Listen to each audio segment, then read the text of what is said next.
Oduu ijoo dabalii mindaa eegamaa ture ji'a onkolleessaatti akka hin taasifamin hojjettoonni mootummaa himan.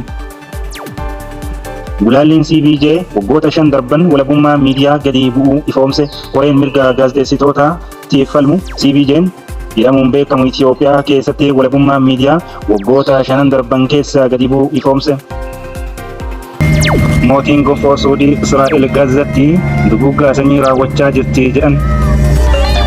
Kanneen amma dhageettan kun hangafoota oduu guyyaa irraatiif gulaalamee maddeen keenya Addis Istaandardii fi akkasumas BBC Aljazeeraa irraa dhuunfaa isaanii maddeen amanamuu garaagaraa irraa walitti qabannee yoon wajjin turtan guutuu oduu keenya ni dhageessu.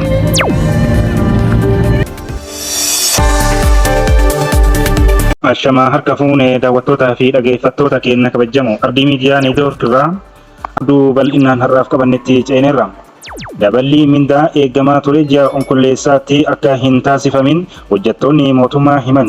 Hojjetaa mootummaa Finfinneetti hojjetu tokko akka dubbatetti Komishiiniin Siivil Sarvisii dabalii mindaa hojjettoota mootummaatiif taasifamu ji'a onkolleessaatii fi kan gadhiifamu ta'uu haa ibsamu malee dabalii mindaa ji'a kanatti akka hin taasifamin hojjettoonni biirolee garaagaraa Addis Istaandarditti himan. Miseensi poolisii federaalaa maqaan isaa akka hin eeramne gaafate Addis Istaandardii dubbise akka himetti ji'a sadaasaa nuuf dabalama jennee eegaa turre haa ta'u malee hanga yoonaatti daballi mindaa nuuf hin kafalamne jedheera.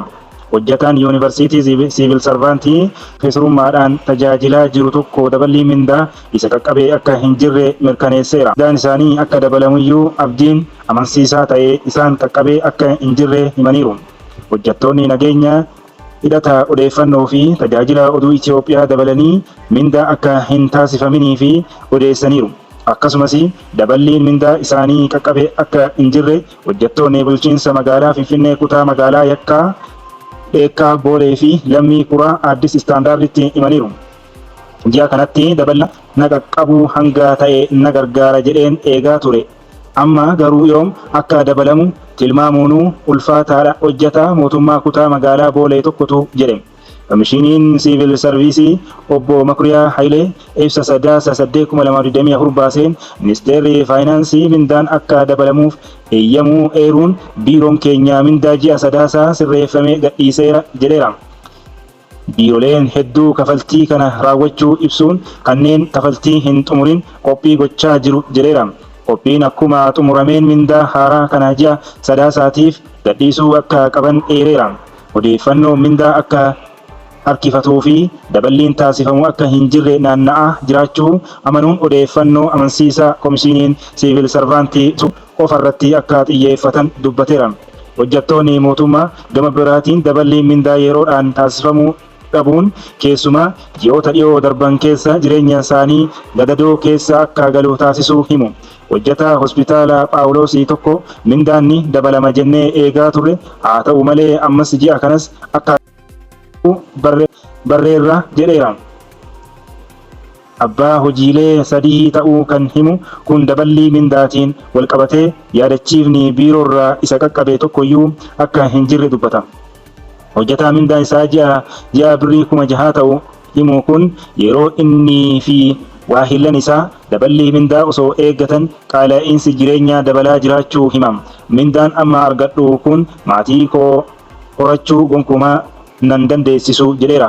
Jireenyi gadadoo ta'eera. Waa'ee jireenyaa yaaduunu sammuu namaa jeeqa jedheera.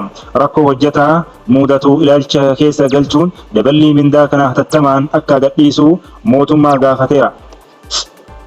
Yeroo ammaa kana tajaajila waliin gahuuf jecha nyaata osoo hin nyaatin yeroon dabarsitu ni jira.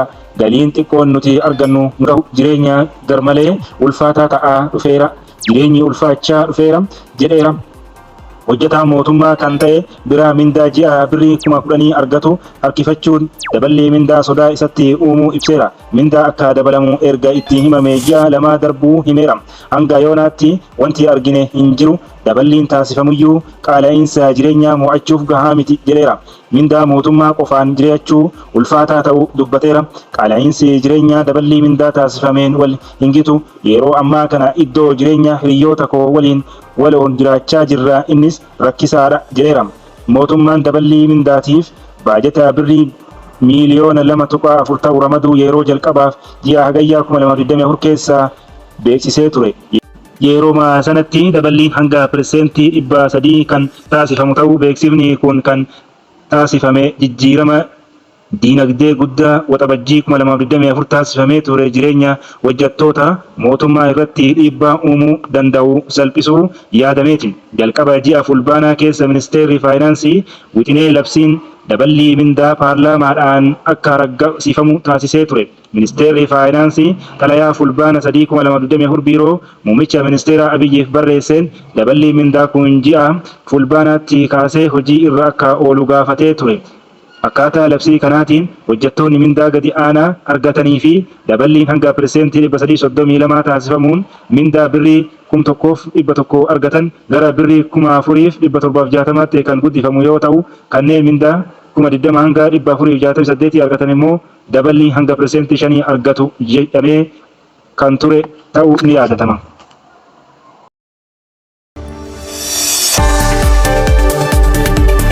Oduu itti aanuun Gulaalliin CBJ waggoota 5 darban walabummaa miidiyaa gadi bu'uu ifoomse. Koree mirga gaazexeessitootaatiif falmuu CBJ jedhamu Itoophiyaa keessatti walabummaa miidiyaa waggoota 5 darban keessa gadi bu'uu ifoomse. CBJ'n kana kan jedhe akkaataa qabiinsa mirga namoomaa waggoota 5 darbanii fi Itoophiyaa keessa ture irratti dhaabbata mootummoota gamtoomaniitti mana marii mirga namoomaatii fi gabaasa yeroo dhiyeessetti guyyaa har'aatti gaazexeessitoota jumlaan hidhuu fi mana murtiitti osoo hin dhiyeessin tursiisuun Itoophiyaa keessatti walabummaan maxxansa gadi bu'uu kan agarsiisu ta'uu CBJ'n yaa'ii gabaasa gulaallii waggoota darban 5 darbanii yaa'ii dhaabbata mootummoota gamtoomanii 47ffaa irratti guyyaa har'aa geggeeffamaa jiru irratti walabummaan miidiyaa gadi bu'aa dhufuu eeruun mootummaan Itoophiyaa hacuuccaa miidiyaa irratti taasisu akka dhaabu CBJ'n gaafateera.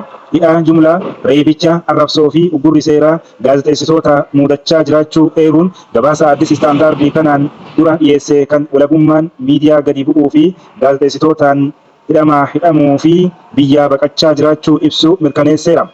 Ajjeechaa gaazexeessitoota lamaatiin wal qabatee rakkoon itti gaafatamummaa mirkaneessuu jiraachuu fi reebichi ogeeyyii miidiyaa irratti raawwatamu humnaan miidiyaa cufsiisuu fi gaazexeessitoota ugguruun akka mul'atu gabaasichi addeesseera.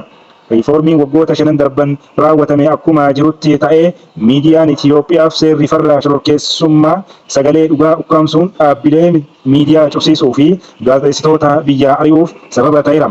Gabaasichi jedhee kan ibse Itoophiyaan bara 2020 fi 2021 fi akkasuma 2023 biyyoota Saharaa gadii gaazexeessitoota hidhan 3 keessaa tokko ta'uu CBJ'n gabaasa waggaan baasuun ifoomsee ture.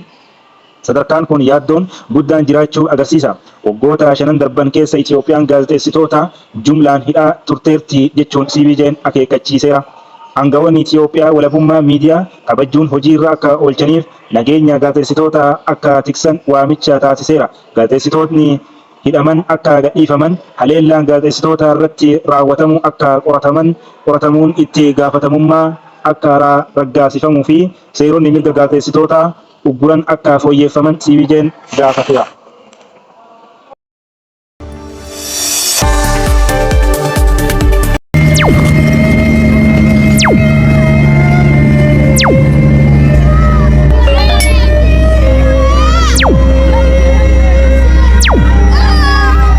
Oduu baha gidduu galeessaa irraa arganneen immoo mootiin gonfoo Suudii Israa'el Gaazatti duguggaa sanyii raawwachaa jirti jedhan.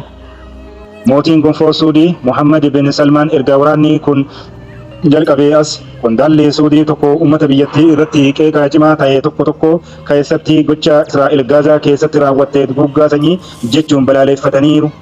Yaa'ii hooggantoota Musliimaa fi Arabaa irratti haasawaa taasisaniin mootichi haleellaa Israa'el Libaanosii fi Iraan irratti raawwattus qeeqaniiru. Israa'el humnoonni ishee Gaazaa keessatti Palestiinota irratti duguggaa sanyii raawwachaa akka jiran cimsitee haltee jirti. Mallattoo hariiroo morkattoota Riyaadii fi Teheraan gidduu jiru fooyyessuu agarsiisuun Firaans Mohammed Israa'el akka haleellaa dachee Iraan irratti hin raawwanne akeekkachiisaniiru. Hoogganaan Suudii qabatamaan hooggantoota biroo argaman waliin ta'uun Israa'el guutumatti West Baankii fi Gaazaa keessa akka baatu gaafataniiru. Gama biraatiin ammoo ministeerri dhimma alaa Suudii Arabiyaa Gaazaa keessatti gaggeeffamaa jiru dhaabbachuu dhabuun isaa kufaatii hawaasa addunyaatti jechuun Israa'el naannoo sana keessa beela uumteetti jechuun himataniiru. Bin Farhaan al-Suudii akka jedhanitti iddoon hawaasni addunyaa adda durummaan kufee wal dhabdee hatattamaa xumuraan Gaazaa kun kan ka'e haleellaa Hamaas onkolleessaa 7 bara 2023 raawwatteen yoo ta'u namoonni qawwee qaban dhibbaan lakkaa'aman gara kibba Israa'el seenaniiru. Namoonni gara 1200 kan ajjeefamaniiru, 251 ammoo boojimaniiru. Isaan Israa'el haaloo bahuun Hamaas balleessuuf duula waraanaa eegaltee yeroo kana Gaazatti namoonni 43,400 ol ajjeefamaniiru jedha ministeerri fayyaa Hamaasiin geggeeffamu. Gabaasni waajjira mirga namoomaa dhaabbata mootummoota gamtoomanii akka agarsiisutti Gaazaa keessatti ji'oota 6 keessatti miidhamtoonni mirkanaa'an keessaa gara % 70 dubartootaa fi daa'imman akka ta'an ibseera. Hooggantoonni walgahii kanarratti argamanis Israa'el hojjettootaa fi dhaabbilee Gaazaa keessa jiran irratti haleellaa walitti fufiinsa qabu jechuun ibsan balaaleffataniiru. Ji'a darbee keessatti dhaabbatichi dhaabbata baqattoota Falastiin dhaabbata mootummoota gamtoomanii UN Israa'el keessatti akka hin sochoone dhorkuu fi Yerusaalem bahaa dhuunfatee dhaabbatichi Hamaas waliin waliigaltee uumee isaa himate. Ameerikaa fi UK dabalatee biyyoonni hedduun tarkaanfiin dandeettii dhaabbatichi gargaarsa gara Gaazaatti dabarsuu daangessuu irratti yaaddoo guddaa akka kan ibsaniiru. Dubbee walgahii yaa'ii namoonni baay'een irratti hirmaatan kana keessatti Doonaald Tiraamp gara Waayit Haawusitti deebi'uu isaaniiti. Hooggantoonni galoo galaana Israa'elitti dhiyeenya isaa ni beeku garuu isaa waliinis hariiroo gaarii qabu dhiibbaa inni qabuu fi jaalala walii galtee uumuu fi qabutti fayyadamee wal dhabdeen naannoo kana keessatti uumamu akka xumuramu barbaadu. Saa'udii Arabiyaatti Tiraamp yoo Baayiden caalaa haala gaariin ilaalama garuu galmeen isaa baha gidduu galeessaa keessatti wal makaadha. Israa'el gammachiisee addunyaa musliimaa dallansiisee Yerusaalem magaalaa guddoo Israa'el ta'uu akkasumas ol ka'ii goolaan dhuunfatamee ofitti fudhachuudhaan akkasumas waliigaltee Abrahaam bara 2020 kan UAE, Bahrain fi Morocco Israa'el waliin hariiroo dippiloomaasii guutuu uumuu fi Suudaan kana gochuuf waliigaluu isaanii mirkaneessaniiru. Ulaalliin gaazexaa Saa'udii beekamaa har'aa tokko mata duree bara abdii haaraa deebi'uu Tiraampii fi waadaa tasgabbii jedhu keessatti argama.